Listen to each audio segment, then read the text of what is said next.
बैकुंठवासी, Baikunth Tandwa railway colony के जितने भी निवासी गण हैं, प्रत्येक ने अपना घर का कार्य माना और घर का कार्य मानकर सबने भरपूर सहयोग प्रदान किया।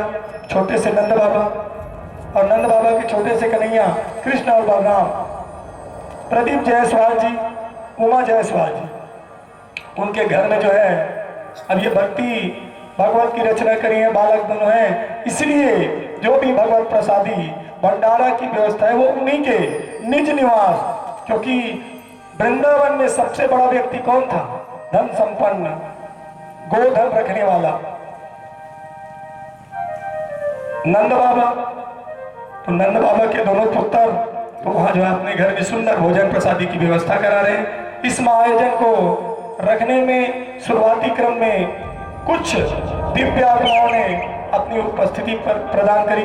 भगवान द्वारिकाधीश कृष्ण की शक्ति जिसको कहते हैं दुर्गा, और उसके उपनाम दुर्गिन नेत्र निर्मलकर जी, उनने उसके साथ साथ मनोरमा प्रजापति जी, टी पार्वती रेड्डी और रमला यादव, ये सब जो है अग्रणी भूमिका में निभाए।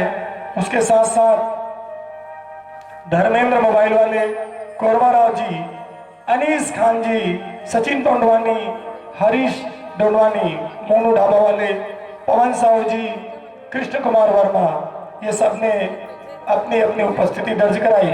उसके साथ साथ भोजन पाक व्यवस्था में निरंतर सहयोग प्रदान करने के लिए नमिता गौतम, वंदना चंद्राकर, पद्मा राजपूत, मालती खैरवार, पिंकी वैष्णव, इंदु चंद्रा, मीना रेड्डी, किरण पॉल, दुलौरे, ये सभी जो है निरंतर अपना अपना सहयोग प्रदान किए। साथ में जिनका परिवार और जिनका विशेष सबसे अधिक योगदान रहा हुआ है राधिका रानी, वो राधिका जो निरंतर प्रत्येक झांकी में निकलती नहीं और उसके साथ साथ अपने दोनों बच्चे विकास और कल्पना को निरंतर जो है प्रेरित करती रही, और उनने जो है पूरी तरीके से श्रीमद् भागवत में झांकियों में मुख्य चरित्र का निर्वहन किया है।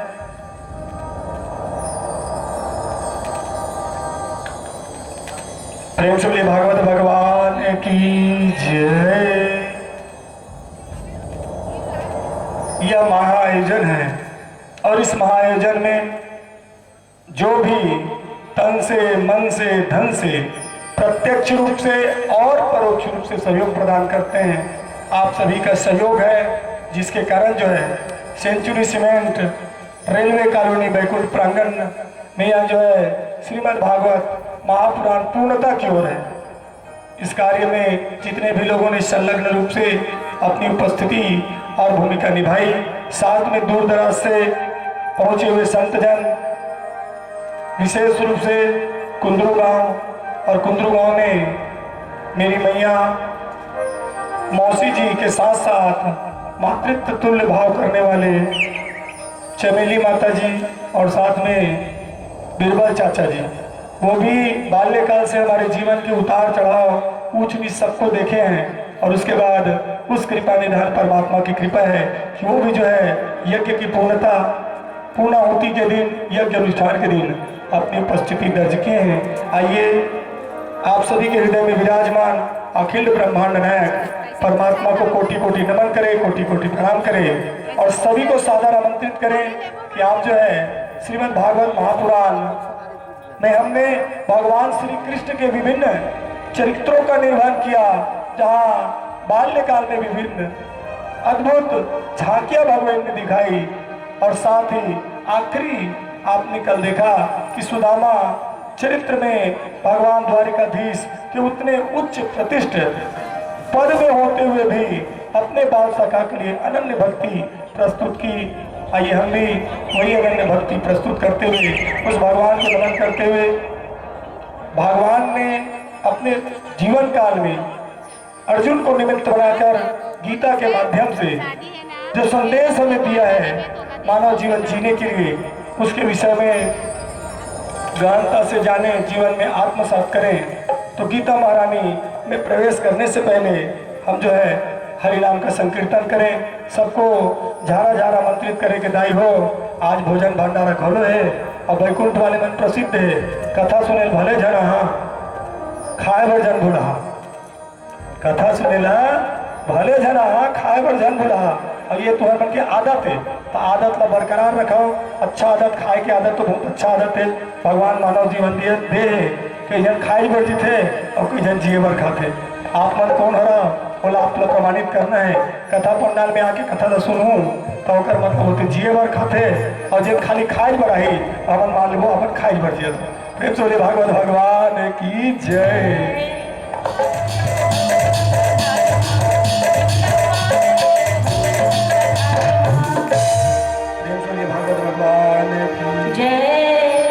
वृंदावन बिहारी लाल की जय।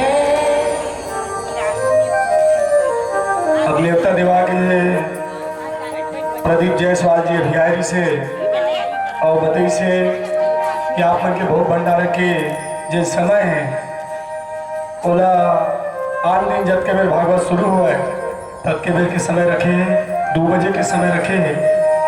तो ये सूचना है आयोजक के द्वारा। बाकी जिन विधान है वो विधान ये है कि जैसे व्यास व्यक्ति उतरते एक बाद में पूरा नगर के स्थापित जगत देवी देवता है ओकर प्रदक्षिणा होते और ओकर साथ साथ ना जाने प्रभु कौन रूप में सजा के भागवत पंडाल में कथा सुनेला आए वो सवेला सुंदर होकर घर के दुआई ला पवित्र करीबर भगवत भगवान जी ने प्रदक्षिणा करते। बड़ा भाव हुई मन में हुई हम मन भगवत भगवान ला अपन शीश में धारण कर लेते हैं। हम मन लड्डू गोपाल भगवान ला धारण कर लेते हैं उठा लेते हैं छू लेते हैं और अनंत जन्म के जते पाप होए वो सब ला धो लेते हैं। तो आज आयोजक परिवार के साथ साथ आप सब लोग सुंदर अवसर है। ये अवसर में आप मन सुंदर शोभा यात्रा में सम्मिलित हो और भगवान ला अपन सिरोधार्य करे के ये सुंदर अवसर मिले है ओकर लाभ उठाओ। और बिल्कुल संक्षिप्त मनोभाव के साथ अगर हम कल ही जुगर बता रहे हैं कि हमार कथा संपन्नता ईश्वर से प्रार्थना करबो कि 2 बजे के आसपास हो जब का बेर शुरू करूँ तब के विस्तार कथा हुई। अपन आप में अभी जे ने 11 बज के तो 2 घंटा लेट हो गया नमन तो 2 घंटा कटौती हो गई कथा के विस्तार है। और वही 2 घंटा विस्तार कटौती के बाद आज के जिन कथा है ये हर 5 घंटा के बजाय 2.5 से 3 घंटा हुई।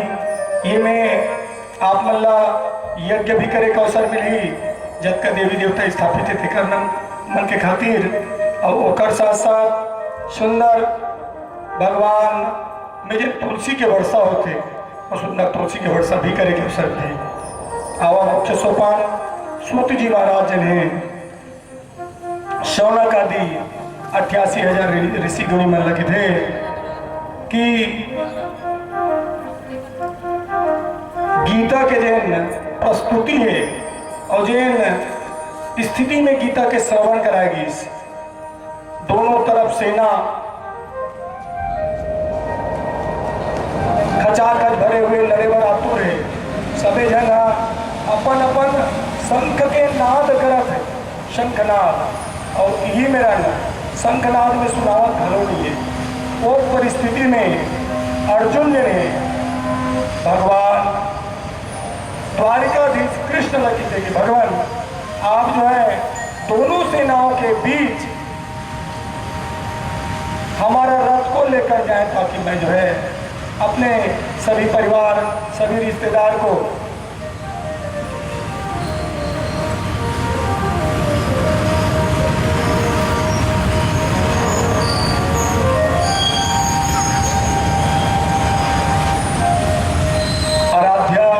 वैष्णव के परिवार द्वारा सुंदर भगवत भगवान में गुप्त भेंट।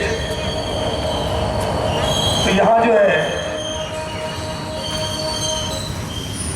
दोनों सेना के बीच श्री कृष्ण जो है अर्जुन को निमित्त बनाकर गीता का जो पाठ करते हैं घोष कराते हैं उनकी संख्या जो है 700 श्लोक 700 श्लोक अविरल भगवान श्री कृष्ण के मुखारविंद से अर्जुन को निमित्त बनाकर गीता करते हैं। और उसमें जो है अर्जुन के अंदर में देखते ही एक दुविधा की स्थिति निर्मित हो जाती है कि भगवान मेरे सम्मुख मेरे सभी परिवार रिश्तेदार सगा संबंधी है, तो इन सब के समक्ष मुझसे जो है युद्ध नहीं किया जाएगा, क्योंकि युद्ध में उनको मारने के बाद मुझे ये पृथ्वी का एक टुकड़ा, एक अंश, एक सिंहासन मिलता है, वो मुझे नहीं सुख नहीं देगा, शांति नहीं देगा, क्योंकि अपने ही परिवार रिश्तेदार सगा संबंधी को मार के किसको यश प्राप्त हुआ है। भगवान जो है समझाते हुए अर्जुन को कहते हैं कि हे अर्जुन, कोई भी व्यक्ति किसी भी काल में क्षण मात्र के लिए भी कर्म किए बिना नहीं रह सकता। एक क्षण भी ऐसा नहीं जिसमें आप जो है बिना कर्म किए रह सकते हैं। इसलिए श्रेष्ठ जन जो भी कार्य करते हैं बाकी सब उनका अनुसरण करते हैं। लेकिन समस्या क्या है, मनुष्य जो है स्वयं को कर्मों का कर्ता मान लेता है। वो मैया जो प्रारंभिक में आप लोगों को संकल्प देके प्रेरित करी, वो कर्ता मान ली कि मैं करूंगी तो होगा और नहीं करूंगी तो नहीं होगा। क्या वो करेंगे कि आप करेंगे कि हम करेंगे? कोई नहीं करेंगे, वो कर्ता वो है। करण करावन हार परमात्मा है, हम सब तो निमित्त है। जो कर लिया वो यश पा गया। भगवान कहते मनुष्य स्वयं को अपने कर्मों का कर्ता मान लेता है, जबकि वास्तव में संपूर्ण कर्म प्रकृति के गुणों के आधार पर होता है। हमने प्रारब्ध में पिछले जन्म में जो भी कर्म किया, सत्कर्म किया, उन सब का आधार परमात्मा जो है हमें प्रदान कर देता है। इसलिए प्रत्येक परिस्थिति में हमें जो है अपने आप को कर्म के भाव से अलग रखना है। जब हम अलग रखते हैं तो परमात्मा जो है हमारे ऊपर कृपा करते हैं। इसलिए क्योंकि परमेश्वर न मनुष्य के शुभ कर्मों का, अब जो अच्छे कर्म करते हैं, शुभ कर्म करते हैं, और न ही पाप कर्म, दोनों को नहीं ग्रहण करते। वो पाप पुण्य से भी परे है परमात्मा। उनको आपसे पाप से कोई लेना देना नहीं, आपके पुण्य से कोई लेना देना नहीं। वो तो आप अपने साथ जमा पूंजी के रूप में लेके जाएंगे। आप इस धरा से छोड़ के जाएंगे। आपने जो भी पुण्य कर्म किया है उसको लेके आपको स्वतः जाना है। क्योंकि जिस मनुष्य ने अपने मन को जीत लिया है, हमारे कौशल जी को बहुत काम, ये दोनों बच्चों को बहुत काम, लेकिन मन को जीत लिया है कि ईश्वर ने हमारे परिवार को चयन करके बिठाया है। ना जाने कल हम कभी करा पाए या ना करा पाए। इसलिए अब सारे कार्य को छोड़ के मन को जीत के दुकान में ताला लगा के यहाँ पर बैठ गए। सही है ना जी? तो यहाँ कहते हैं भगवान कृष्ण अर्जुन को निमित्त बनाकर, जिसने मन को जीत लिया, मन उनका सर्वश्रेष्ठ मित्र है। और कहीं ऐसा नहीं कर पाए तो मन ही आपका सबसे बड़ा शत्रु। बैठे बैठे विचार करेंगे, इतना लॉस हो रहा है पापा, कुछ तो विचार करें, फल सड़ रहे हैं। अगर आप ऐसा तर्कहीन बात करके तो यहाँ पंडाल में बैठे लेकिन मन आपका वहां है, तो आपके लिए शत्रु बन जाएगा। समझ पा रहे हैं? लेकिन वो परमात्मा के निमित्त उसके नाम में उपयोग हो रहा है। तो और बड़ा सुंदर है, इस परिवार ने जितने भी फल लाए हैं उसको सड़ने न देने के बजाय यहाँ भागवत पंडाल में चढ़ा दिए, ताकि जो भक्त जन है वो प्रसाद पाए। तो ये जो है मन को जीतने का बड़ा भाव, क्योंकि जिसने मन को जीत लिया उसके लिए सर्दी गर्मी एक ही है। कूलर लगे तो अच्छा, ना लगे। हम लोग टीनागढ़ में थे मैया पहले दिन, ठीक है ना? तो जो मन को जीत गया उसके लिए ज्यादा मायने नहीं रखता। मान अपमान एक समान है, आप उसको सम्मानित करें तो भी और ना करें तो भी, दोनों एक समान। ऐसे व्यक्ति जो है परमात्मा के सिवाय किसी और के संबंध नहीं रखता। वह प्रत्येक क्षण परमात्मा में अपने आप को अंगीकार करता है। श्री कृष्ण बोलते हैं निश्चल मन बहुत चंचल है। बैठे यहाँ हैं, पतिदेव चले गए, फिर कितना टाइम आएंगे? आज पहली बार मौका बना है, आके बैठ जाइए वैष्णव जी। ऐसा मैया सोच रही है बैठे बैठे, ठीक है? तो कह रहे हैं कि मन को अरे एक साथ बैठना भाई, एक साथ भाई। राजा रानी कौशल बने मेरा संग्रहपन पत्नी के साथ बैठ बैठा हूं तो चिन्हो फोटोग्राफर एक घंटा फोटो ले दी तो हम जान डर तुम पति पत्नी हो। ये तो अवसर परमात्मा देते, कितना आनंद का विषय है।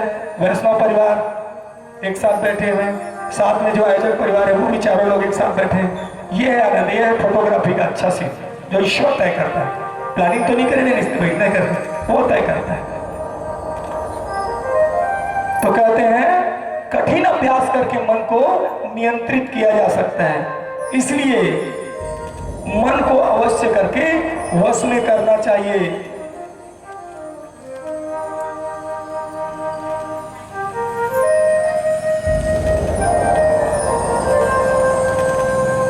भगवान कहते हैं अर्जुन को, यदि कोई अपराधी व्यक्ति है, दिन रात मदिरा पान पीता है, गाली गलौज करता है, दुनिया भर का वो सब कार्य करता है जो उसको शोभा नहीं देता, लेकिन वो भी व्यक्ति अपने सारे बुरे कार्य को एक साइड छोड़कर भागवत गद्दी में आके बैठ जाता है, राजा परीक्षित बन जाता है, सारे कार्य को एक तरफ कर देता है और बैठ जाता है, तो निस्वार्थ भाव से श्री कृष्ण कहते हैं कि वो मेरा भक्त बनकर मुझे निरंतर भजता है, तो वो साधु है। आपको लोग, कई लोग आते हैं आपको प्रणाम करते हैं, इसलिए प्रणाम करते हैं क्योंकि आप मर्यादित, जो कोटों में भी किसी किसी को प्राप्त होता है, राजा परीक्षित का आसन और दिव्यासन आपको प्राप्त है, और आप निमित्त बने संपूर्ण वैकुंठ को तारने के। तारणहार तो परमात्मा है, भोतवा है, उनका अवतरण हुआ। कभी भगवान ने वामन भगवान का अवतरण करी और अपने चरणों से गंगा जल निकाल के संपूर्ण वैकुंठवासी को तृप्त कर दी। तो कभी स्वयं भगवान जो है तारणहार बन के, कभी गोवर्धन भगवान बन के आपको प्रदक्षिणा करने का अवसर प्रदान किए, कभी रुक्मणी मांगल्य में आपको भगवान का सत्कार होते देखा। हमने आज तक जितनी भी भागवत करी है, कहीं भी आतिशबाजी नहीं देखी है। कहा हर जगह है, कहना हमारा काम है, हमने सबको कहा है कि भगवान के विवाह होने वाला है, आतिशबाजी करे यजमान, नहीं होता। लेकिन हमारे राजा परीक्षित फोन लगाते कहते थे, सुनो आतिशबाजी होनी चाहिए, कैसा होना है क्या होना है वो तुम्हारा मैटर है, लेकिन भव्य आतिशबाजी होनी चाहिए। ऐसे माना भगवान के विवाह है तो संपूर्ण ऊपर में जो भी आकाश मार्ग के देवी देवता है सबको पता चलना चाहिए। और ईश्वरी माया देखिए, मेरे दोनों पुत्र ने ऐसा संचालित व्यवस्था किया कि अब पंडाल के बीच से भी आतिशबाजी महाराज को दिख रही थी। तो वो साधु है, महात्मा है। कृष्ण कहते हैं जो अपने सारे कार्य को एक तरफ करके धर्मार्थ के कार्य में लग जाए वो साधु। अपने धन को धर्मार्थ कार्य में लगा दे। अब फोकट में नहीं आवत हुई ना आतिशबाजी, 10-20 रुपया मार होते, 20 रुपया कि 50 रुपया, कोई गणना नहीं है, पटाखे की कोई गणना नहीं। और खासकर आउट ऑफ सीजन मांगे तब तो फिर और उसका मूल्य और ज्यादा बढ़ जाता है, क्योंकि दीपावली का समय आता है तो जगह जगह आन मोर कराना फटाखा ले भर, और यहाँ नहीं है भैया बंद कर दिया, अभी कहाँ रखेंगे। तो 4 दुकान आपको घूमना है, उसके बाद ये भी गारंटी नहीं कि वो फूटेगा कि नहीं, इसलिए क्योंकि वो बड़ा है तो बड़ा है कब से। तो वहां पर ईश्वर की माया देखिए। और भगवान कहते हैं परमेश्वर की भक्ति के समान अन्य कुछ भी नहीं, ईश्वर की भक्ति परमेश्वर की भक्ति के समान कुछ नहीं, इसलिए वह शीघ्र ही धर्मात्मा बन जाता है। कौन? पाप आचरण करने वाला जो है वो धर्मात्मा बन जाता है। कृष्ण भगवान जो है अर्जुन को कहते हैं, इसलिए जो मेरी शरण ग्रहण करते हैं वे परम गति को प्राप्त करते हैं, मेरी शरण में आ जाते हैं, उसका परम गति होनी तय है। इसलिए मेरे भक्त बनो, श्री कृष्ण के भक्त बनो और मुझे नमस्कार करो, मेरी पूजा करो, इस प्रकार तुम मुझे ही प्राप्त करो। भगवान कहते हैं मेरा अगर आप अनन्य भक्ति करते हो, शरणागति का भाव रखते हो, तो तुम मुझे ही प्राप्त कर लोगे। साथ में हमारे मन में बहुत सी दुविधाएं आती। भगवान सनातन देवी देवता धर्म में तो कोई एक अलग धर्म में भगवान है ही नहीं। हम पूछते हैं किसी किसी को कि आपके घर में देवी स्थान है? हाँ महाराज जी है। कौन सा भगवान? तो जितने व्यक्ति उतने भगवान, सबका एक से एक नाम। हम तो संतोषी माता को पास रखते हैं। वंदना माता कहती आज तो मैं संतोषी का व्रत महाराज है, कोई प्रसाद नहीं ग्रहण कर। अच्छा, किसने बता दिया आपको कि प्रसाद जो है ग्रहण नहीं कर सकते? प्रसाद तो हर परिस्थिति में, आप जिस भी भगवान की पूजा में रहे, प्रसाद हमेशा ग्रहण करने योग्य है। चाहे आप साईं बाबा को पास रहो, संतोषी को पास रहो, जो रहो, ये बात अलग है कि उसके नियम में जो ऊंच नीच उतार चढ़ाव आता है तो वहां पर युक्ति पूर्वक जो आपसे सहज भाव से बन पड़े वो करे, लेकिन प्रसाद को त्यागे नहीं, क्योंकि वो प्रसाद तो हमेशा ग्रहण करने योग्य है। भगवान कहते हैं जितने भगवान हैं सृष्टि के उसमें श्रीमनारायण विष्णु मैं हूं, ज्योति में सूर्य मैं हूं, नक्षत्रों में चंद्रमा मैं हूं, रुद्रों में शंकर मैं हूं, हाथियों में ऐरावत मैं हूं, और सबसे महत्वपूर्ण बात, हम शंकर भगवान की पूजा करते हैं, क्या कहते हैं 8 जने चिर जीवित है ना। हमने 7 लोगों का नाम बताया प्रत्येक दिन। 7 किसका? अश्वत्थामा, बलिर, व्यासो, हनुमानश्च विभीषण, कृपा परशुरामश्च, सप्तैव चिर जीविता। ये 7 तो चिर जीवित है, एक और चिर जीवित है मार्कंडेय। उनकी जो है आयु 11 वर्ष की। पिताजी जो है चिंतित थे, पांडु ऋषि चिंतित। पुत्र पूछते पिताजी आप चिंतित क्यों हैं? बोलते बेटा अल्पायु है, तुम जो है 11 वर्ष के लिए ही आए हो। पिताजी मुझे पहले बताना था ना। अब इतना कहकर वो मार्कंडेय मुनि किसके पास चले गए? शंकर भगवान के मंदिर, और आंख में भर के, आंख मतलब पोटारना बोलते हैं ना, ऐसे पूरे पकड़ लिए और रोते बिलखते उसके मुंह से एक शब्द निकलता है, ओम। क्या निकलता है? ओम। और ओम के बाद ओंकार, ओंकार के बाद पंचाक्षरी ओम नमः शिवाय, ओम नमः शिवाय के बाद महामृत्युंजय ओम त्र्यंबकम यजामहे सुगंधि पुष्टिवर्धनम उर्वारुकमिव बंधना मृत्युर्मोक्षिम मामृतम्। इतना कहना था कि यम के गण आए बाहर, लेकिन अंदर मंदिर में प्रवेश नहीं कर पाए और भगवान ने उनका रक्षा किया। लेकिन यहाँ कृष्ण भगवान क्या कहते हैं? वचनों में ओंकारमय हूं। आगे ने स्टोरी में ट्विस्ट, भगवान कहते हैं ओम बोलोगे तो भी मुझे मिलेगा।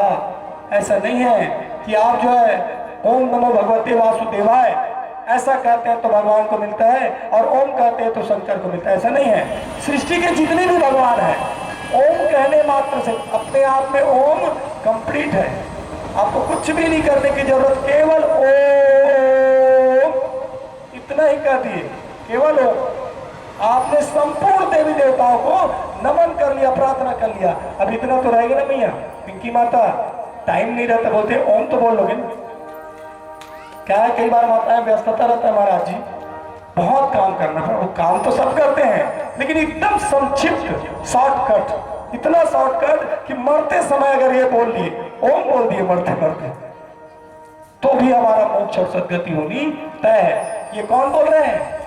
कौन बोल रहे हैं? श्री कृष्ण भगवान अर्जुन को निमित्त बना के बोल रहे हैं।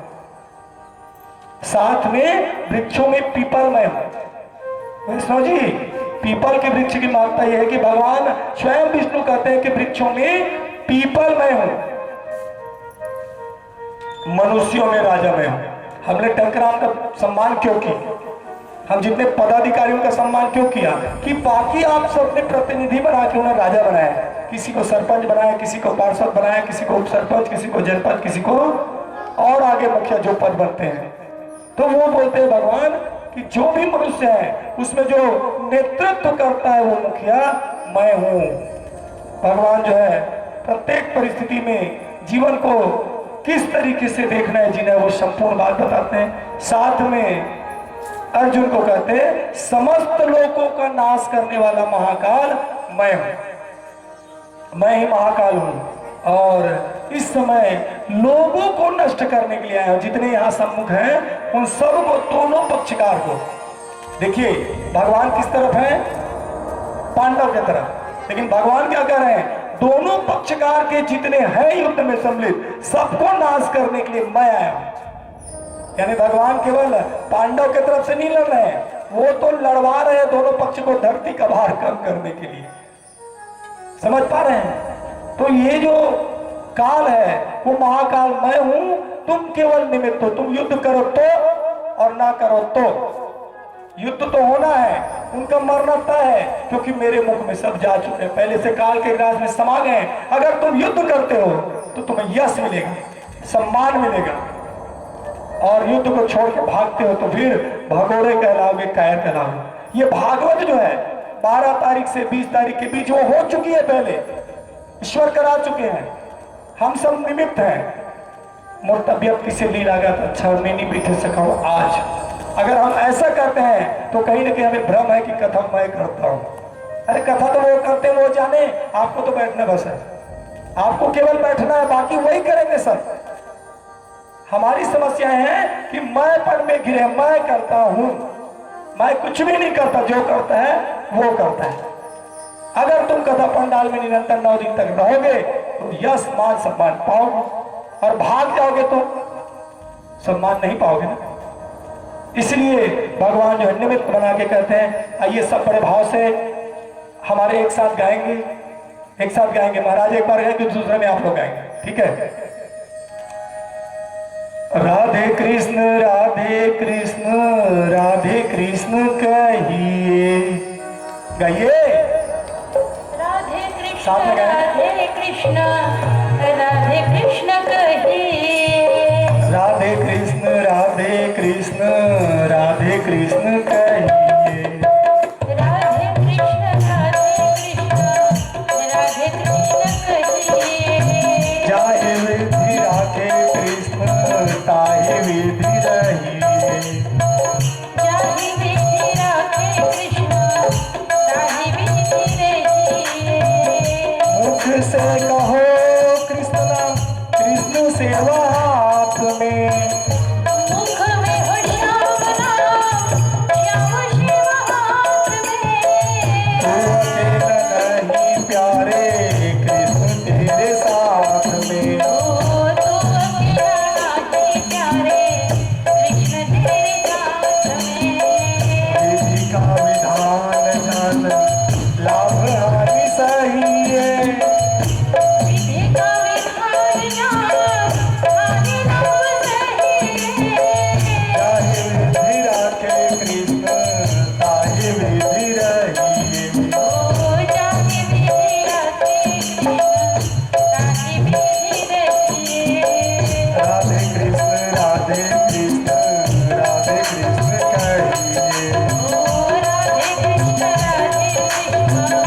राधे कृष्ण कहिए, जय विधि राखे कृष्ण ताहि विधि रहिए, जाहि विधि राखे कृष्ण ताहि विधि रहिए, भगवान कृष्ण कहते हैं, अर्जुन अगर तू अभिमान किया, अगर तू घमंड किया कि मैं ही श्रेष्ठ धरूंगा तो कुछ नहीं पाओगे।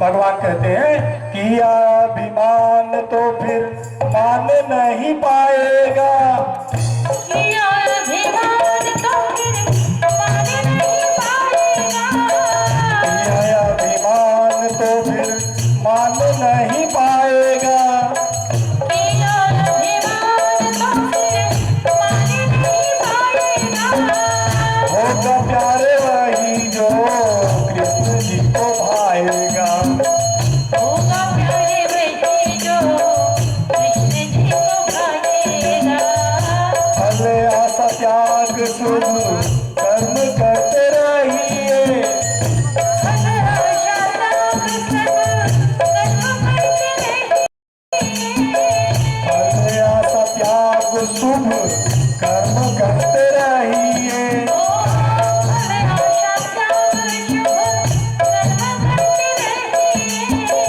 चाहे विधि राखे कृष्ण ताहे विधि रहिए, ओ जाहि विधि राखे कृष्ण ताहि विधि रहिए, राधे कृष्ण राधे कृष्ण कहिए, ओ राधे कृष्ण राधे कृष्ण कहिए, जाहे विधि राखे कृष्ण ताहि विधि रहिए, जाहि विधि राखे कृष्ण ताहि विधि रहिए, भगवान कृष्ण कहते हैं, अर्जुन ये जीवन के जितने बात तेरे मेरे ऊपर सौंप दे, तू मेरे ऊपर डाल दे सब बात को, मैं संभाल लूंगा। भगवान क्या करते हैं, वो स्वयं सारथी बनते हैं ना, स्वयं सारथी बनते हैं, अर्जुन को पीछे बिठाते हैं, बात तोड़ भगवान के हाथ में, अब भगवान जाने तो जो करेगा भगवान करेगा। कहते हैं जिंदगी की डोर सब हाथ दीननाथ के, जिंदगी की डोर सब हाथ दीननाथ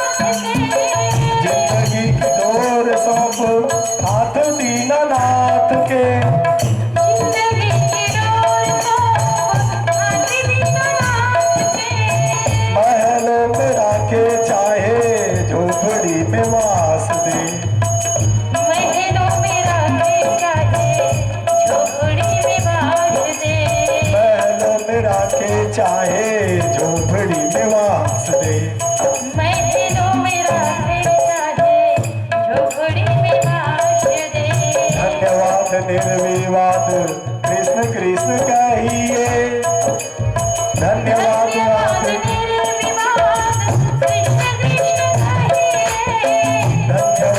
निर्विवाद कृष्ण कृष्ण कहिए। धन्यवाद निर्विवाद कृष्ण कृष्ण कहिए। धन्यवाद निर्विवाद कृष्ण कृष्ण कहिए। चाहे विधि राखे कृष्ण ताहि विधि रही। ओ चाहे विधि राखे कृष्ण ताहि विधि रहिए। राधे कृष्ण राधे कृष्ण कहिए।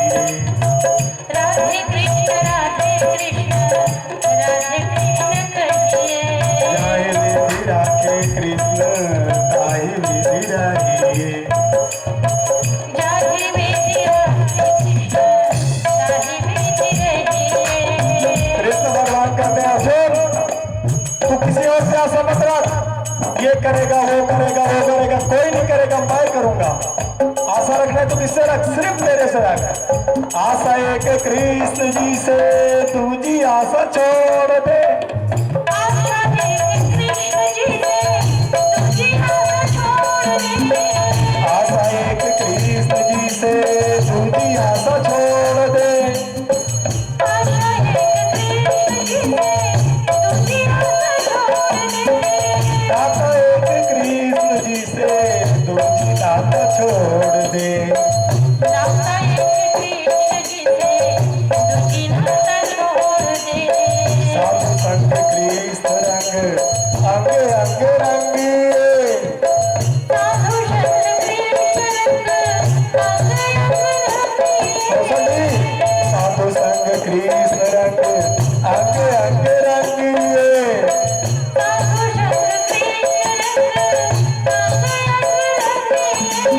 काम रस त्याग प्यारे कृष्ण रस पाइए। काम रस त्याग प्यारे कृष्ण रस चखिए। राधा कृष्ण राधे कृष्ण राधे कृष्ण कहिए। ओ राधे कृष्ण राधे कृष्ण कहिए। जाहि विधि राखे कृष्ण ताहि विधि रहिए। जाहि विधि राखे कृष्ण ताहि विधि रहिए। कृष्ण भगवान की। कृष्ण कहते हैं कामनाओं को छोड़, तुम्हारे मन में जितने काम है उसको छोड़। मुझे ये चाहिए, ये नहीं चाहिए, कामना में पड़। सब देने वाला कौन है? मैं हूं। मेरे ऊपर छोड़ दे सब, फिर मैं सब तुम्हारा कार्य को पथ प्रदर्शक बन के चलाऊंगा। हमारी समस्याएं क्या है? हमारी समस्याएं हैं, हम निरंतर भजन करते हैं, सिमरन करते हैं, गान करते हैं। क्या कहते हैं? तेरा तुझको अर्पण क्या लागे है मोर, ऐसे कहते हैं ना। और आखिरी में वो सब कर लेते हैं जो मैंने किया। मैंपन का मनोभाव आ जाता है, उसने दिया उसी को दे रहे। इस भागवत में आपने कथा सुनी होगी दधीची की। वज्र के निर्माण के लिए अस्थि मांगा जाता है कि तुम मरो और तुम्हारे अस्थि से हड्डी से हम वज्र का निर्माण करेंगे। तो इसका मतलब उनने माना परमात्मा तुमने ये शरीर दिया है, तुम्हारे कार्य आ जाए, उससे बड़ी कोई बात। समझ गए? और हम क्या समझते हैं? हम समझते हैं कि हम उसके माता पिता हैं। समझ पा रहे हैं? हम निमित्त माता पिता हैं। वैष्णव जी आप निमित्त माता पिता हैं। पारलौकिक माता पिता ऊपर वाले हैं, इसको बोलते हैं लौकिक और उसको बोलते हैं पारलौकिक। लौकिक माता पिता की एक समय के बाद फोटो लग जाएगी। देखो एक के ऊपर एक चढ़ गई है फोटो, इतनी सारी हो गई। और अगर बैकुंठ के बाकी लोगों को आमंत्रित करते तो गट्ठा बनाना पड़ जाता है। इतने फोटो लगी हुई हैं और आगे भी लगेंगी। लेकिन इस पारलौकिक का फोटो, इनका फोटो जो है जहां भी रहता है एक ही रहता है, बदलता नहीं है। और इनका फोटो जहां जहां भगवत पंडाल में जाते हैं नाम बदल जाता है, परिचय बदल जाता है, चेहरे बदल जाते हैं।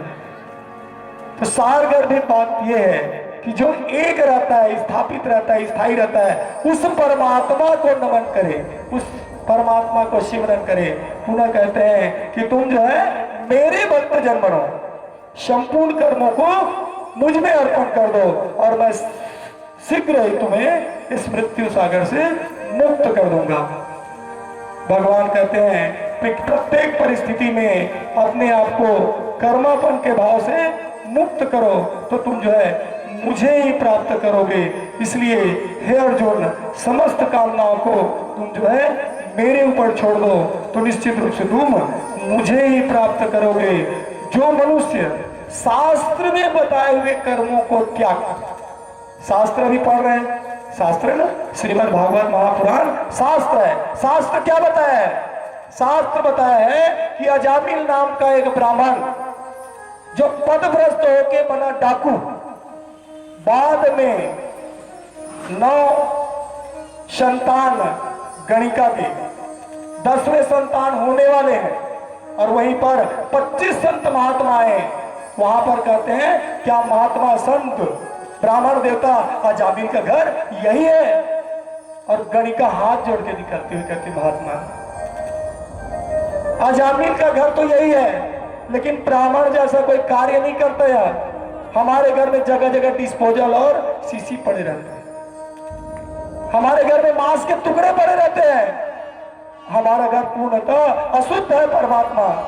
हम जो है, मेरी माँ कही है कभी भी मिथ्या संवाद ऋषि महात्मा संत को ना कहे। इतने में बाकी सब कहते चलो चलो चलो, अशुद्ध है, गंदा है, गंदगी है, छोड़ो इस जगह को, भागते हैं, जाते हैं, नहीं रहते। लेकिन वहीं पर संत क्या कहते हैं, महात्मा क्या कहता है? नहीं, परमात्मा ने अगर निमित्त बना के इस घर में भेजा है तो हमारा कार्य बिगड़े को बनाए, हमारा तो कार्य यही है ना। इसलिए अब हम भगवान ने हमें भेज दिया है तो इस घर में रहेंगे भी और इनके द्वारा सुखाना दिया है उसे भोजन प्राप्त भी करेंगे, ठाकुर जी को भोग लगाएंगे और इनने जो भोजन को स्वयं प्राप्त कर लिया उन्हें हम प्रसाद के रूप में पाएंगे। चाहे जो हो जैसा हो, सब तो यही है, सब तो इसी का है। और उसके बाद उनने क्या किया, सबने प्रसाद खाया और आखिरी में जाते जाते नारायण नाम दे गए और उनका मोक्ष और सदगति हो गया। कथा नहीं सुने तो क्या खाली हम कथा सुनाने के लिए आए कि जीवन में दिखाने के लिए भी आए? हमें कथा सुनाना बस है कि अपने जीवन में उतार के दिखाना है। असली भागवत मेरे पिताजी कह के गए हैं, आप घर जाएंगे छोड़ने, सच्चे संत अपने मुख से नहीं अपने चरण से शिक्षा देते हैं। उनने कहा है बेटा तुम्हारा भागवत नहीं जो है 5 घंटे की कथा भागवत नहीं है, 5 घंटा गद्दी से उतरने के बाद जो करते वो भागवत। समझ पा रहे हैं वैष्णव जी? गद्दी से उतरने के बाद भागवत शुरू होता है। ये पिंकी बेटा गई थी हमारे आश्रम, आपको बताई, अभी आश्रम ही पहुंची है, महाराज की झोपड़ी पहुंची है। जो भगवान कृपा निधान संग में रहने से महल से भी ज्यादा आनंद मिलता है।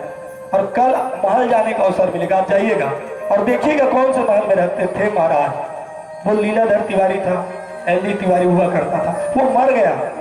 अब जो जिंदा है यहाँ पर आपके सामने वो पंडित है। और पंडित को तुम जिस भी स्थिति में रहो कोई शिकवा नहीं, कोई शिकायत नहीं, क्योंकि ये तो कहे ना मैं तो संग में हूँ।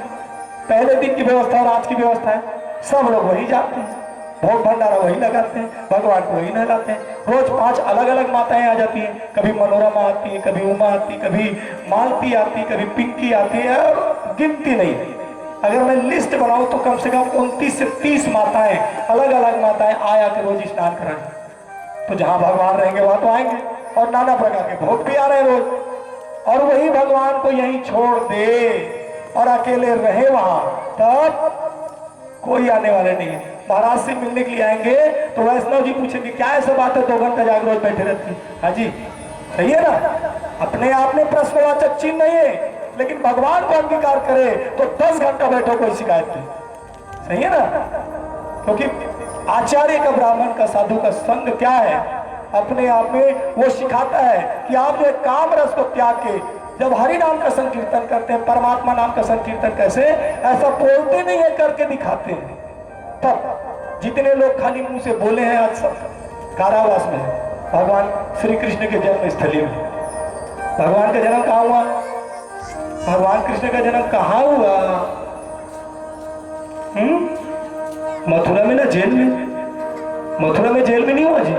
जितने लोग खाली मुंह से बखान किए और उसके विपरीत आचरण किए वो सब बात कहाँ है?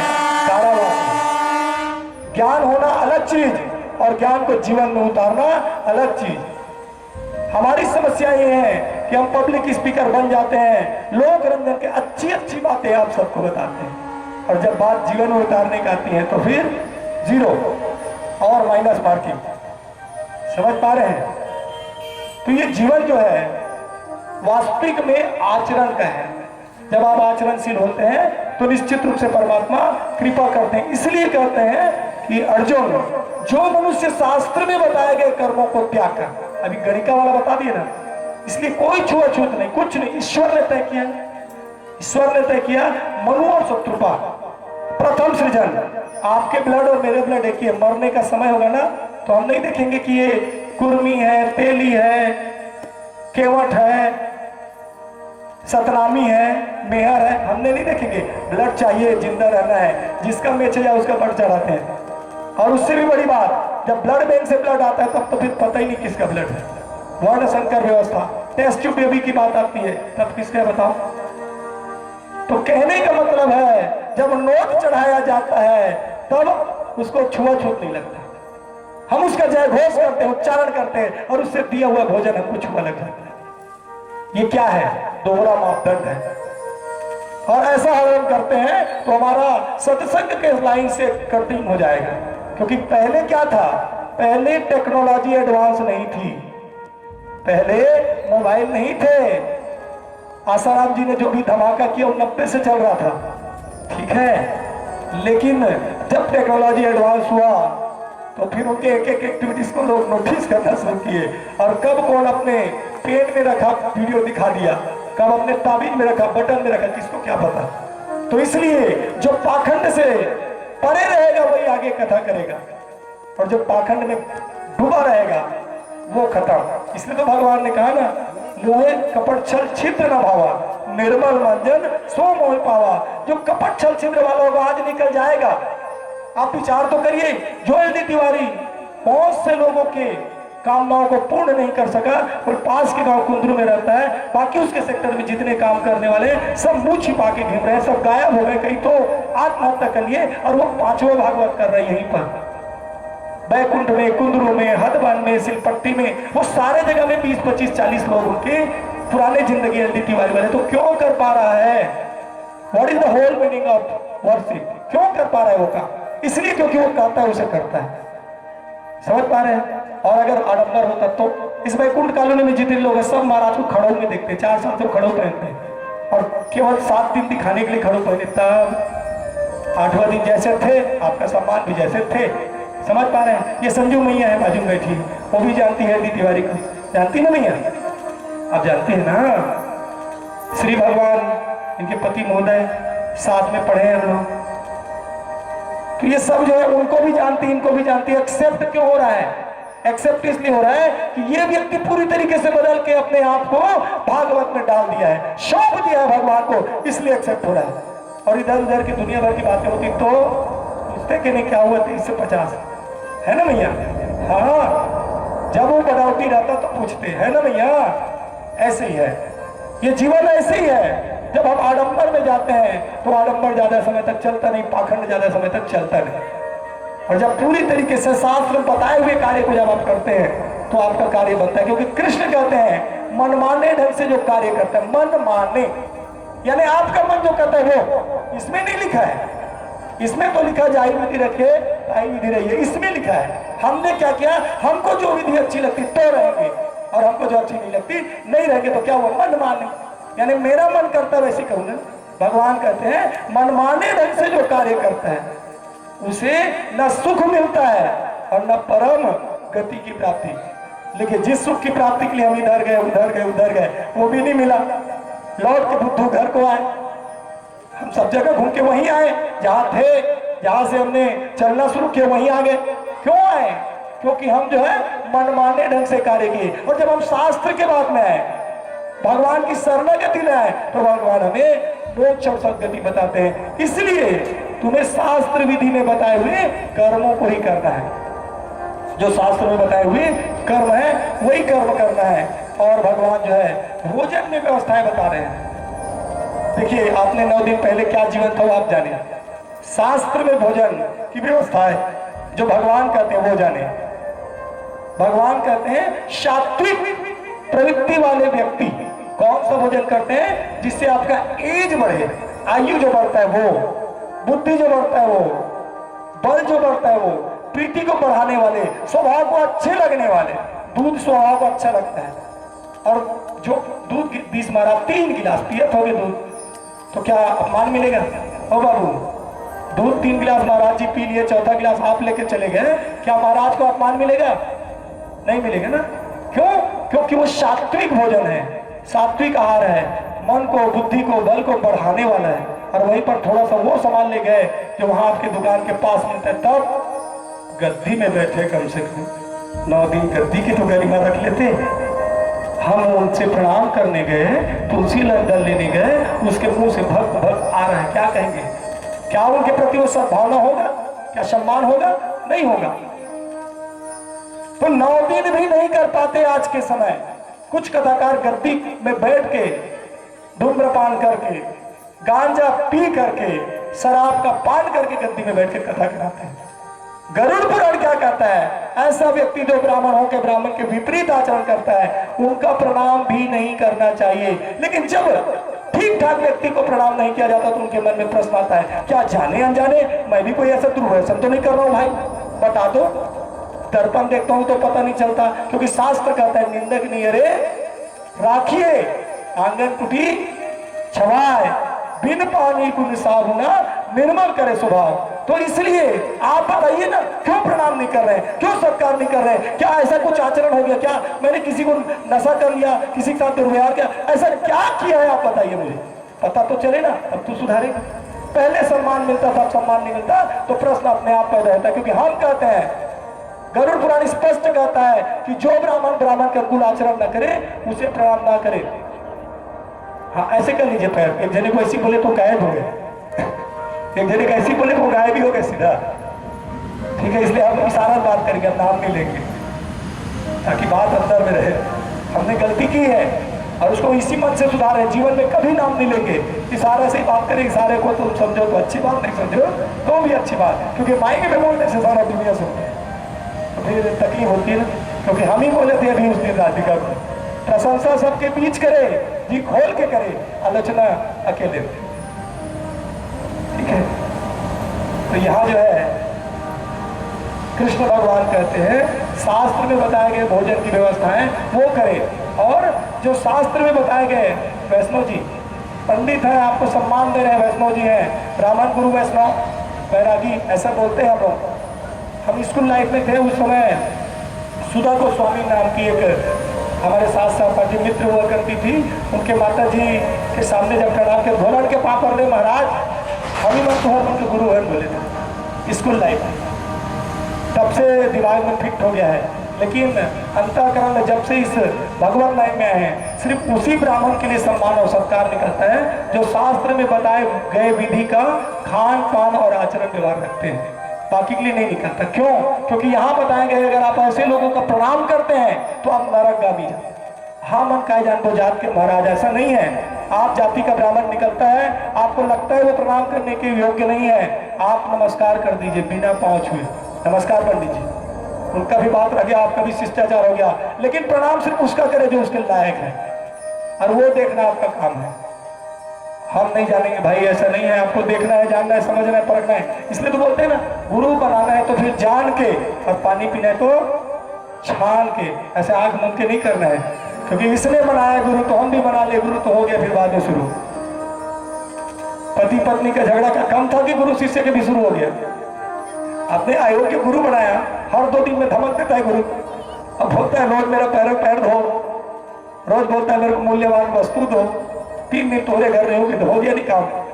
और 1 BHK घर बेचारा के, पहली घर में सगा है, अब कैसे करें? तो इसलिए आपको जो है प्रत्येक परिस्थिति में शास्त्र में बताए गए विधि का उपयोग करें, तो भोजन जो है प्रिय लगने, अच्छे लगने वाले भोजन को करें। दूसरा, जो सात्विक होते हैं, सात्विक जो है कड़वे खट्टे मीठे जैसे गुपचुप नमकीन जो खाते हैं वो, अति गर्म जलनशील, ये सभी भोजन जो है रोगों को उत्पन्न करते हैं। आप जब ज्यादा जीव को अच्छा लगने वाला भोजन पाते हैं, फिर बाद में किसी को मोटापा हो जाता है, किसी को और कुछ अलग अलग नाना प्रकार के रोग। लेकिन जो तामसी प्रवृत्ति के लोग होते हैं, जो थर्ड ग्रेड के होते हैं, ए बी सी 3 ग्रेड बताए। फर्स्ट क्लास जो आपको अच्छे लगते हैं और आयु को, बल को, वृद्धि को बढ़ाते हो, फर्स्ट क्लास हो गए। सेकंड क्लास है अभी जो बताया हो। और थर्ड नंबर आता है, तीसरे नंबर की श्रेणी में तामसी प्रवृत्ति के व्यक्ति, वो जो रस रहित, सूंघते ही दुर्गंध आता है, दुर्गंध युक्त, और साथ में अपवित्र भोजन को करते हैं। अपवित्र भोजन मतलब फ्रिज में रखा 4 दिन का भोजन पड़ा है और उसको फिर गर्म करके खा लिए। क्योंकि कृष्ण भगवान क्या कहते हैं, आपका अपना स्वयं का कार्य चाहे वो कितना भी त्रुटिपूर्वक क्यों ना हो, त्याग नहीं करना चाहिए और दूसरे के अनुसरण करने से ज्यादा श्रेष्ठ है। आपको अच्छा से खाना नहीं बनाता, कोई बात नहीं, खिचड़ी बना लीजिए, जैसा बना लीजिए, लेकिन आप धीरे धीरे सीख जाते हो, वो कार्य आपके लिए बनता है। साथ में यज्ञ अनुष्ठान जो होता है उसमें पहला जो है सात्विक, शास्त्र विधि में कर्तव्य बनाए गए मान को इच्छा न रहते हुए यज्ञ करता है वो सात्विक, यानी शास्त्र से कर्तव्य मानकर, अपना कर्तव्य है कि ये सार्वजनिक आयोजन है, मेरा कर्तव्य है कि मेरे वैकुंठ में हो रहा है, तो फल की इच्छा न रखते हुए, फल देने वाला तो वो है ना, मैंने अपना कर्म किया, फल की इच्छा न रखते हुए जो सात्विकता के साथ कार्य करता है वो सात्विक। और जो इच्छा करता है कि मैंने दिया उसके बदले भी चाहिए, बढ़िया वाला आशीर्वाद देना महाराज, वो हो गया सात्विक। केक लेवल नीचे राजसी, आशीर्वाद महाराज के मन से जो निकले वो सात्विक। एक लेवल डाउन, ये वाला आशीर्वाद चाहिए मुझे, तो मैंने आपको भाई धोती कुर्ता गमछा दिया, इसके बदले में बोलो ना मेरे पुत्र हो जाए, मुझे बोल दो ना अच्छा वाला बहू मिले, मुझे बोल दो ना नौकरी में जहाँ मेरा इंटरव्यू हो पास हो जाओ। तो आशीर्वाद तो ये है ना, आशीर्वाद मतलब कृपा, कृपा मतलब आपका होना है, होगा, लेकिन आपने मांगा तो मतलब मैं पढ़ता, मैंने दिया इसलिए मांग रहा हूँ, तो विनिमय हो गया ना, एक्सचेंज ऑफर हो गया। और क्या पता आपने दिया उसके लायक आपने दिया नहीं और मांग रहे हैं उससे ज्यादा, तो इसलिए जो है वो अपने हो के दे दे, जैसे आपको अपने हो के ब्राह्मण ने अपने हो के सजेस्ट किया, अपने हो के, वो आशीर्वाद है।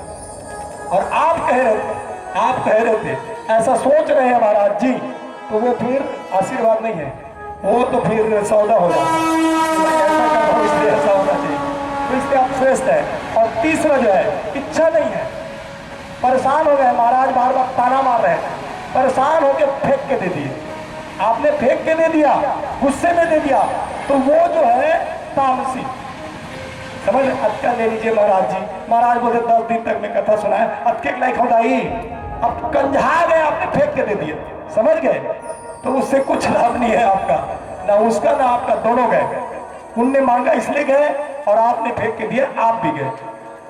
तो जो भी दे पति पत्नी के सहमति से, बड़े भाव के साथ प्रेम से दे, और श्रेष्ठ आचार्य हो जो स्वीकार करें। समझ पा रहे हैं, जो भी आप देते हैं वो स्वीकार करते हैं। इतने सब तत्व ज्ञान जानने के बाद अर्जुन जो है बड़ा प्रसन्न हो जाता है और कृष्ण भगवान को कहते हैं कि कान्हा अब मेरे सर पे आप जो है दोनों हाथ रख दीजिए, मेरे सर पर रख दो कान्हा अपने ये दोनों हाथ, और बस आप पर प्रदर्शक बड़े रहेंगे, फिर मुझे किसी भी प्रकार की संशय नहीं। प्रेम से भागवत भगवान की जय।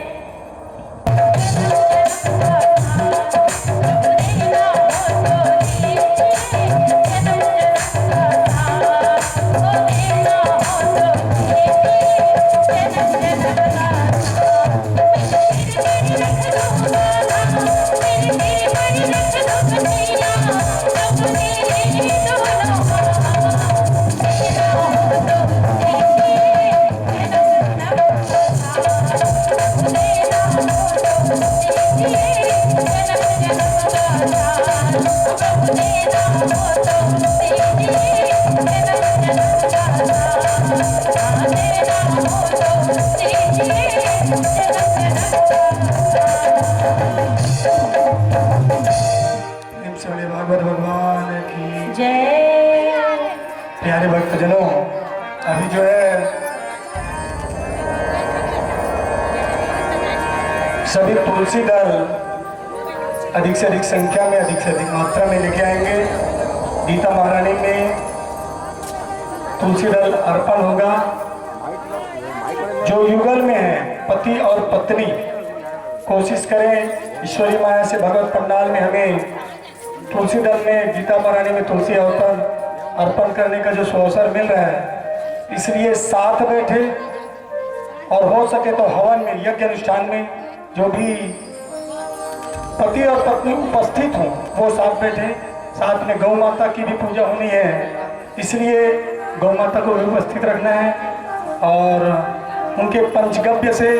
और साथ में ओ मैया सुन लो ना थोड़ा, पंचगव्य और उसके साथ साथ हम जो जोगी कुआं से कलश यात्रा के समय जो जल लाए थे वो दोनों जल को आपस में सम्मिश्रित करके आचार्य की उपस्थिति में आप सब को शास्त्र धारा में स्नान कराया जाएगा।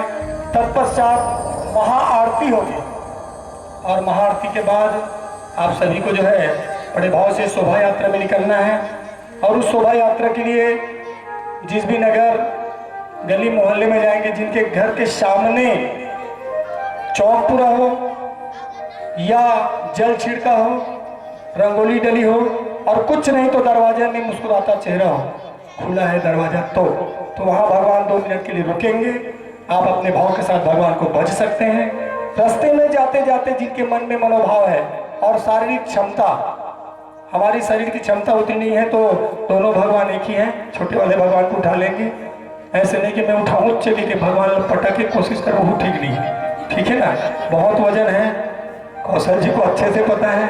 जब जब उनको कहा जाता है तब मुकुट जो है टेढ़ा हो रहा है, बोलते हैं तुम उठाते तब जानते मैं उठा रहा हूँ। भगवान कितने वजन हैं और कितने वजन हो जाते हैं वो तो भगवान ही जाने।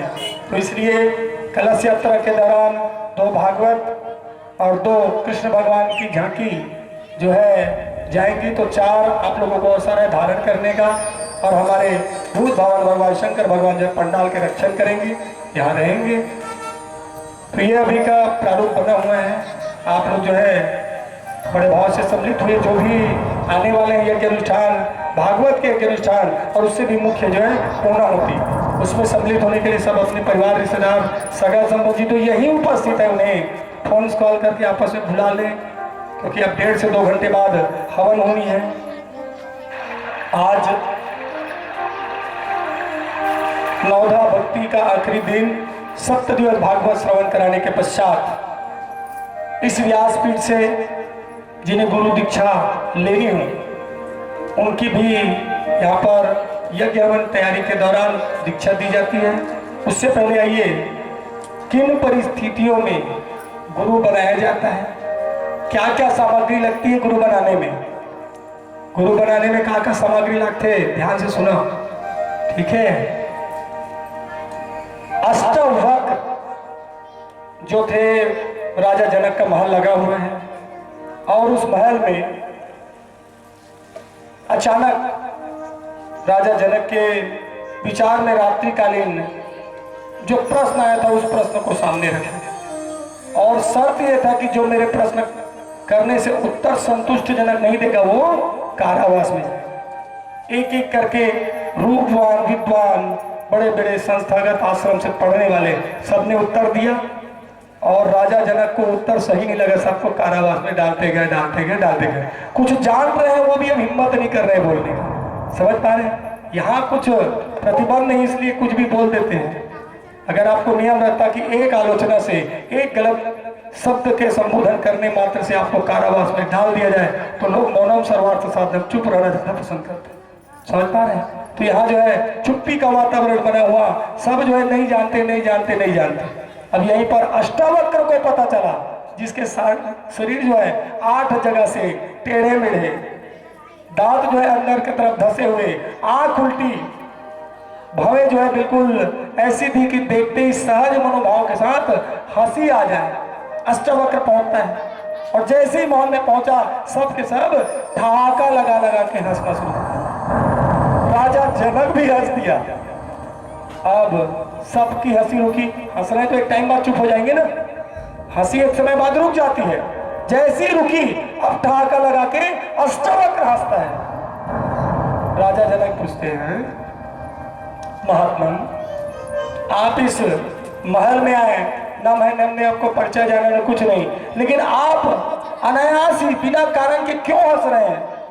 अष्टावक्र कहता है, राजा पहले आप लोग बताएं, क्योंकि मैं तो आया था सहज मनोभाव से, आप लोग पहले हंसे, आप बताएं।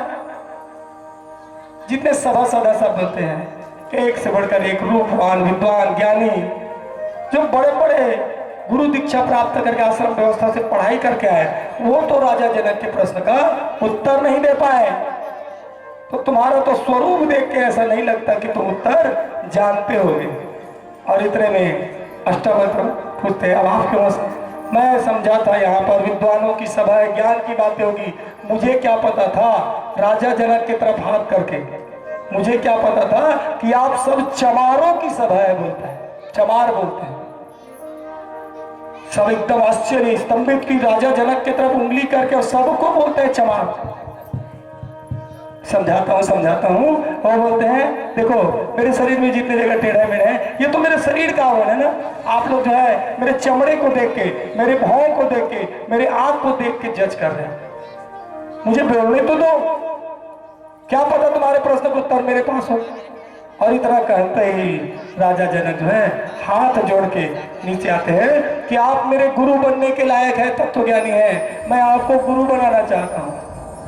अष्टावक्र कहते हैं ठीक है, लेकिन क्या है ना, मैं ऐसा साधारण गुरु तो बनता नहीं हूँ, कुछ दान दक्षिणा लगता है, ऐसे में तो काम नहीं चलेगा।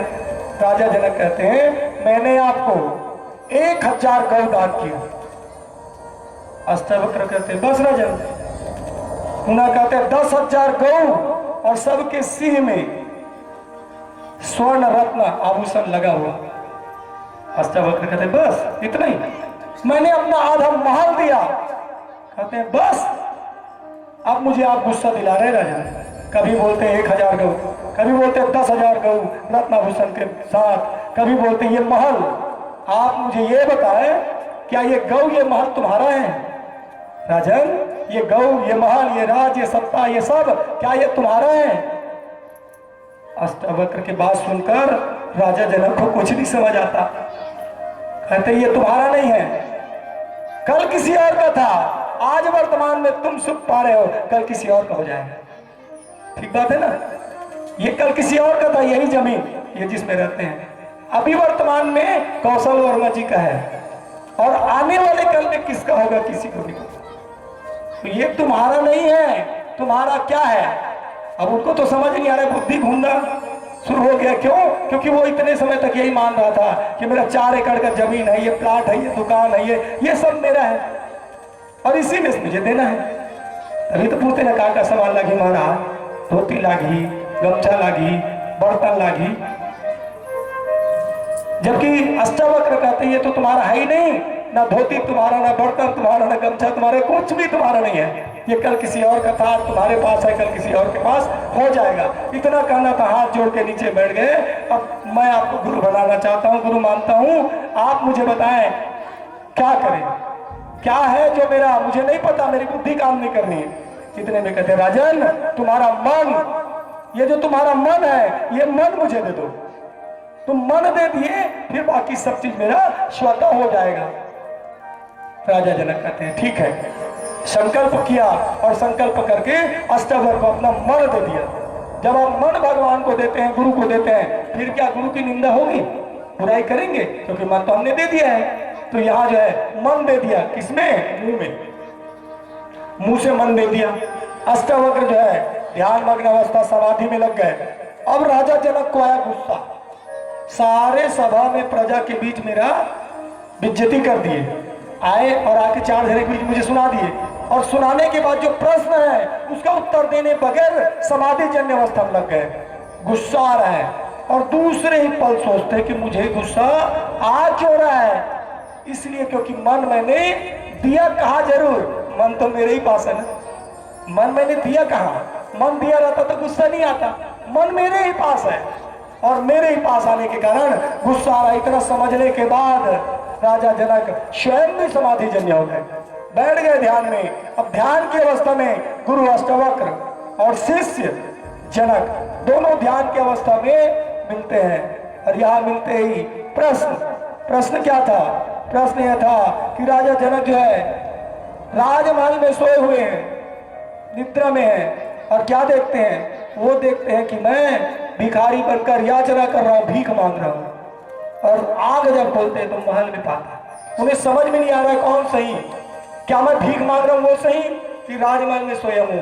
आज भी आप सपने देखते हैं, कई बार सपने में आपकी मृत्यु हो चुकी है, आप शमशान घाट पहुंच गए, फलाना मर गया, ढिमका मर गया, और हम लोग उल्टा क्या बोलते हैं, तो आयु बाढ़ हो स्वप्न में मरे देखते हैं तो आयु बाढ़ के कि देते हैं, कहते हैं कि नहीं, उम्र बाढ़ के कि देते हैं। ये अपना अपना मनोभाव है, संकेत शास्त्र की बातें हैं। तो यहाँ पर जो है स्वप्न में ही अष्टावक्र बताते हैं, राजन ये जो तुम सोए हुए हो वो और जो तुम भिक्षा मांग रहे हो दोनों माया है, न ये सही है न वो। असल सही तो ये है कि जो तुम गर्भस्थ जन्म लेने के समय भगवान से प्रॉमिस किए थे, कमिटमेंट किए थे, वादा किए थे, परमात्मा अनंत जन्म के पाप कर्म के कारण मुझे जो है बार बार जन्म लेना पड़ रहा है, इस बार मेरा आखिरी जन्म है और मैं आपसे वादा करता हूं कि अब मैं जो है आपकी भक्ति में निरंतर लगा रहूंगा और जन्म लेते फिर फूफा, दादा, काका, मामा, जीजा,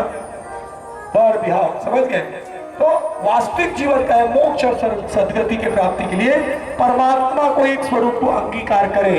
और इतना मानने के बाद बड़े भाव के साथ राजा जनक ने अष्टावक्र को अपना गुरु माना और साथ में वैदेही कहलाए। वैदेही मतलब एक हाथ उनका वक्ष स्थल में है तो दूसरे हाथ को पता न चले, इंद्रजीत बन गए। इसलिए ससम्मान व्यासपीठ पे आसीन सुखदेव जी महाराज की परीक्षण का कार्य सबसे पहले प्रथम दिन की कथा में बताए कि व्यास नारायण भगवान राजा जनक के पास भेजे मिथिलापुर कि जाओ मेरे बेटे को दो चीज बताना, क्या वो काम को जीता है और क्रोध को जीता है। अगर वो काम और क्रोध को जीता है, काम का मतलब केवल स्त्री आसक्ति नहीं, काम का मतलब जितने भी प्रकार के मन में कामनाएं आती है, ये चाहिए, वो चाहिए, ऐसा चाहिए, वैसा, अगर उसको विजय प्राप्त नहीं किया है तो भगवत गद्दी का अधिकारी नहीं।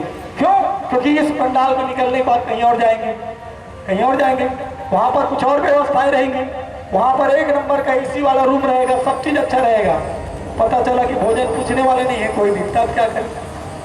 समझ पा रहे हैं? यानी प्रत्येक जगह कुछ ना कुछ कमी, कुछ ना कुछ विशेषताएं रहेंगी ही। आप उन कामनाओं को जीत पाते हैं तो 10 दिन कथा श्रवण करें। ऐसा नहीं है कि हमने लिस्ट बना के दे दिया वो A to Z वैसा ही रहेगा। प्रदीप मिश्रा जी को आप लोग जानते हैं? प्रदीप मिश्रा जी को जानते हैं? 51,000 रुपये दक्षिणा में 2016 में 12 मार्च 2016 हमारे घर में रहे, सुहेला में भागवत करने आए। टोटल खर्च आया 2 लाख रुपया, सब मिला के। आज वर्तमान परिवेश जब दोबारा भाटा पर आए, अब सब जानते हैं, उनने परमात्मा को अपने आप को समर्पित किया और जाहि विधि राखे राम ताहि विधि रहा, और लगातार भागवत करते गए करते गए करते गए। और आप देखिए अब तो गणना ही नहीं है, परमात्मा ही जाने क्या हो रहा है। सही है कि नहीं? स्टेटस डाल देंगे आज भागवत महाराज जो अपने मोबाइल में स्टेटस डालेंगे, वो कार्ड को 2016 जो हमने भागवत कराया था सुहेला में, उनका फोटो कुछ लोगों को दिखाया है जिसमें पहचान तक नहीं आ रहे हो। तो कहने का मतलब क्या है? इसके साथ रहने से, भौरे के साथ रहने से, ईश्वर के साथ रहने से, परमात्मा के साथ रहने से, गुरु के साथ रहने से, सत्संग के साथ रहने से, शास्त्र संगत बताए गए उपाय को करने से आपके सारे कार्य सिद्ध होते हैं। लेकिन हमारी समस्या क्या है?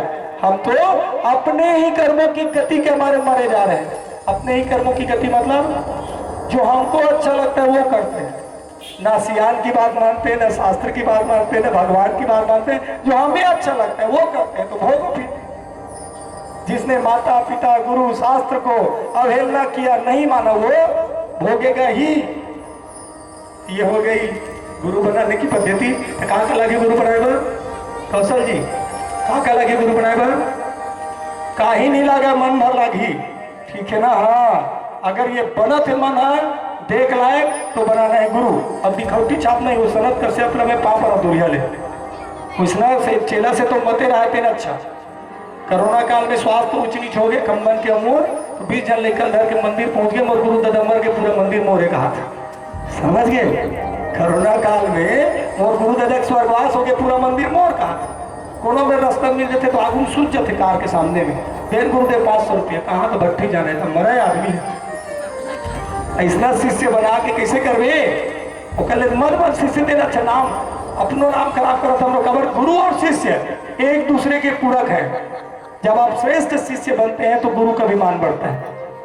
ध्रुव नारायण, प्रहलाद, इन दोनों के कारण गुरुदेव नारद जी का मान सम्मान बढ़ गया,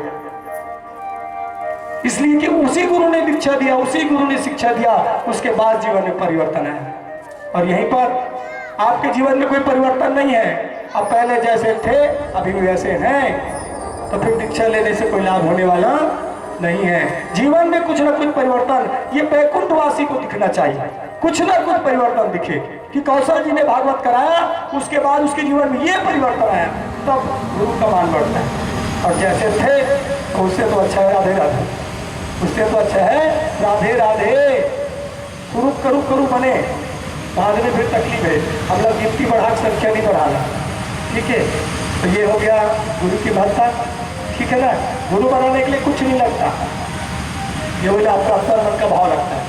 बाकी शिष्य समझकर आप जो भी अपने गुरुदेव को अर्पण करते हैं तो उसमें कोई मना ही नहीं है, क्योंकि हम उस गुरु परंपरा से आए हैं जहाँ अपने गुरु को अंगूठे तक काट के दिया गया है, हम उस गुरु परंपरा से हैं। तो आप अपने आप को शिष्य मानते हैं और शिष्य मानकर अपने गुरुदेव को जो भी अर्पण करते हैं, गाड़ी बंगला दुकान तो सब करवा दीजिए, सब हमको स्वीकार है, ठीक है, ठीक है ना। देखिए दूसरी बात अभी होने वाली है तुलसी वर्षा, तो गीता जो है सब बांट देंगे, आपस में गीता बांट देंगे। पति पत्नी जो हो, मैया जी, उमा मैया, प्रदीप जी कहाँ हैं? बाहर गए हैं, उसी कार्य में गए क्या? और कौन मैया जी है जिनके यहाँ साथ में है? जैसे हाँ मैया, मेरी मैया, एक साथ बैठे ना पति और पत्नी, आप लोग एक साथ बैठे। गीता महारानी में तुलसी वर्षा है ना, तो उसके लिए एक साथ बैठे दोनों, पति और पत्नी एक साथ बैठे। ये बड़ा भाग्य है, किसी किसी को अवसर मिलता है, नहीं बनेगा बैठते। हाँ चलो ठीक है, कोशिश तो करें कुछ, आखिरी में और नहीं कुछ करेंगे तो एक काम करिएगा, पूर्णाहुति के समय आग एक साथ डाल दीजिएगा, उतना कर पाएंगे। बाकी लोग जो है युगल के साथ वो कोशिश करें एक साथ बैठने का। गीता बांट देंगे, गीता महारानी जो है बांटेंगे। चलिए अब उसमें तुलसी वर्षा ही क्यों करते हैं उसके बारे में भी जानना है ना। एक प्रसंग आता है, अनंत जन्मों का प्यास था। वृंदा जो है प्रत्येक जन्म में परमात्मा को, श्रीमनारायण को, विष्णु भगवान को पति के रूप में चाहती थी, लेकिन क्या आपके चाहने मात्र से, तपस्या करने मात्र से वो पति मिलेगा मनपसंद? नहीं। जो नियति ने लिखा है, प्रारब्ध ने लिखा है, ईश्वर ने लिखा है, वो आपका पति बनता है। तो यहीं पर शंकर भगवान संहारक कर्ता के अंश जलंधर वृंदा के हुए पति सुंदर जो है अपने पति में परमेश्वर को देखती थी, निरंतर पति की उपासना करती थी, पूजा करती थी, पतिव्रता धर्म का संपूर्ण पालन पोषण करती थी।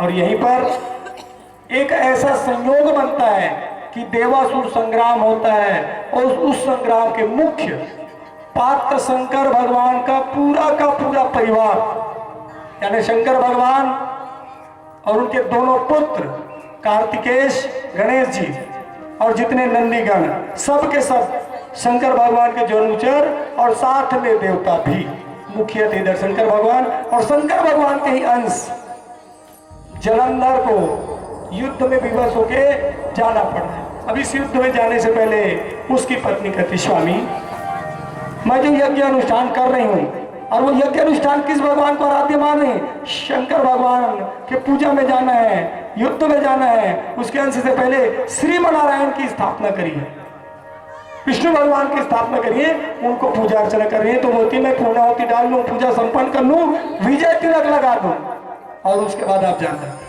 भगवान विचार करते, कहीं ने विजय तिलक लगा दिया तब तो फिर इन्हें परास्त करना मुश्किल। मायापति ने माया करी, उधर से बार बार आवाज होना हुआ और जलंधर जो है पूजा को अधूरा छोड़ के चली गई। इधर जलंधर जो है पूजा को अधूरा छोड़ के चले गए और यहाँ वृंदा जो है बैठी हुई भगवान की उपासना करते हुए कहती, भगवान गठबंधन है ना, गाठबंधन है, मतलब वो कहती भगवान आपकी पूजा को मैंने पूर्ण मनोभाव से किया है, वो है तब और नहीं है तब। मैं मानती हूँ, मेरा विश्वास है कि मेरा पति मेरे साथ पूजा में बैठा है और पूर्ण भाव के साथ इधर अपने जगह से टस मस नहीं हो रही, बड़े भाव के साथ श्रीमनारायण की पूजा में लगे हुए हैं। अब उधर जलंधर गया, वहां भी और यहाँ भी दोनों स्थान में जलंधर की उपस्थिति, और उपस्थिति का परिणाम क्या हुआ? शंकर भगवान संहारक परास्त होना शुरू हुए। सब देवता गण परेशान हो गए, क्या होगा अगर ऐसे ही रहा तो कुछ समय बाद जलंधर जो है शंकर भगवान को ही परास्त कर दे, हरा दे, उनका वध कर दे। अपने आप में चिंतित है सब देवतागण, सब जो है श्रीमनारायण भगवान के पास जाते हैं। भगवान आप सब जानने वाले हैं, यहाँ पर जो है जलंधर और शंकर भगवान का, शंकर भगवान के ही अंश जलंधर, दोनों के बीच घमासान युद्ध हो रहा है। और इस युद्ध में जो हम वर्तमान तत्कालिक परिस्थिति देख रहे हैं, शंकर भगवान अपने गण के साथ परास्त होने वाले हैं। इतना सुनते ही श्रीमनारायण जो है, विष्णु भगवान जो है, सुंदर जलंधर का स्वरूप बना करके वृंदा के यहाँ पहुंचते हैं और सुंदर जीत की नगाड़ा बजाते हुए जैसे ही विजय ध्वनि सुनाई दी, बड़े ही भाव के साथ मेरे पति विजय सिद्ध प्राप्त करके आए हैं, ये भाव के साथ वृंदा भगवान को प्रणाम करती है और बड़े सहज भाव से आती है और आकर अपने पति को स्पर्श करती है, प्रणाम करती है, छूती है। उसके स्पर्श करने मात्र से, परपति के स्पर्श से बोध हो जाता है, माताओं को पता चल जाता है। यहाँ स्पर्श करते ही उनका सतीत्व भंग हुआ और साथ में बड़े ही क्रोध के साथ कहती है, अपना स्वरूप बताएं, आप कौन हैं, क्योंकि मेरे पति आप हो नहीं सकते। बस इतना कहना था और दूसरी तरफ से कटा हुआ सर आंगन में आके गिर जाता है। इसका जलंधर आंखों में आंसू लिए बोलती है कि आप हैं कौन, अपना स्वरूप बताएं। और भगवान भी वृंदा के क्रोध से भयभीत होकर अपना स्वरूप श्रीमनारायण वाला स्वरूप दिखाते हैं। जैसे ही श्रीमनारायण का स्वरूप दिखाया है, वृंदा करती भगवान मैंने जब से जन्म लिया आपको अपना स्वामी माना, अपना सर्वस्व माना, अपना आराध्य माना, जीवन भर आपका निरंतर पूजा अर्चना करती रही और आप इतने निष्ठुर हो गए, जाओ मैं तुम्हें श्राप देती हूं कि आप पत्थर के हो जाओगे। भगवान स्वीकार करते कि मैं अंगीकार करता हूं, वही पत्थर के जो भगवान हैं, शालिग्राम भगवान, ये पत्थर स्वरूप। साथ में कहते हैं वृंदा, तुमने निश्चल भाव से प्रत्येक जन्म में मुझे पति की कामना करी, इस जन्म में तुम्हारा विवाह जलंधर के साथ था, लेकिन मैं जो तुम्हें वरदान देता हूँ कि तुम्हारी अस्थि से जो तुलसी का निर्माण होगा वह मेरे में अर्पण होगा, तब मेरी पूजा पूर्ण होगी। इसलिए सत्यनारायण भगवान, लड्डू गोपाल भगवान, शालिग्राम भगवान में कहते हैं कि आप आखिरी में केवल तुलसी दल अर्पण करते हैं, इतने मात्र से आपकी पूजा पूर्ण होगी। साथ में यहाँ पर वृंदा श्राप देती है शंकर भगवान और उसके पूरे परिवार को कि मेरा जो तुलसी दल है वो उसमें ना चढ़े। इसलिए शंकर भगवान में, महादेव में तुलसी बल नहीं चढ़ाया जाए। ये उनकी कथा। यहाँ भी गीता महारानी है।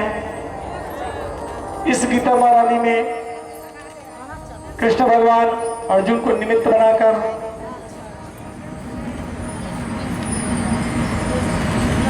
जो गीता श्रवण कराएंगे। आप लोग जो है यहाँ हमारे गुरु जी महाराज जी जो है सहस्त्र विष्णु नाम पाठ करेंगे। कोशिश करें कि आप लोग जो भी हैं ऐसा कपड़ा बिछा ले ताकि तुलसी दल जो इधर उधर ना गिरे, नख का प्रयोग ना करें।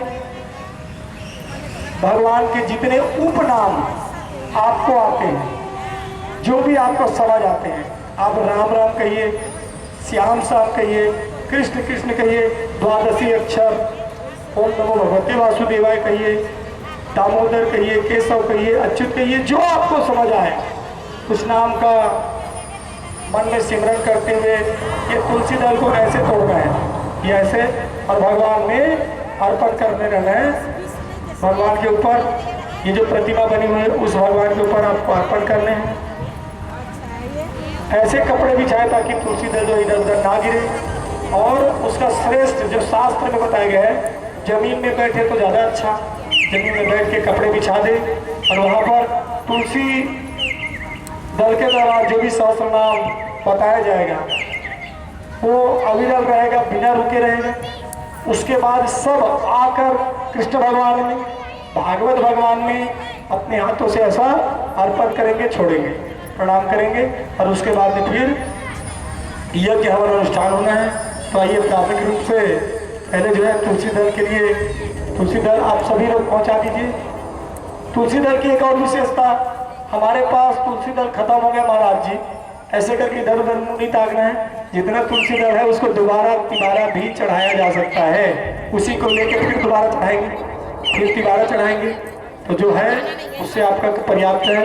ये तुलसी आपके पास पहुंच रही है।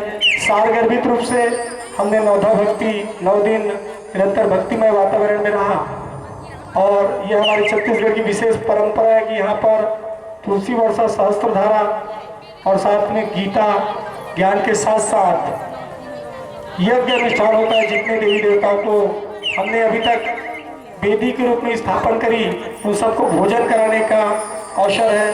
जैसे भागवत भंडारा आज होना है, उस भागवत भंडारा में जितने लोग प्रत्यक्ष रूप से कथा श्रवण करने आए या ना आए, भंडारा में उपस्थित होकर अपने जीवन को भगवत प्रसाद लेकर सार्थक करेंगे। वैसे ही जितने भी देवी देवता स्थापित है उनका भी भंडारा होना है और उनका भंडारा जो यज्ञ अनुष्ठान है, यज्ञ अनुष्ठान के द्वारा जो आप आहुति करेंगे वो आहुति भगवान प्राप्त करेंगे और वो जो उनके लिए भंडारा है।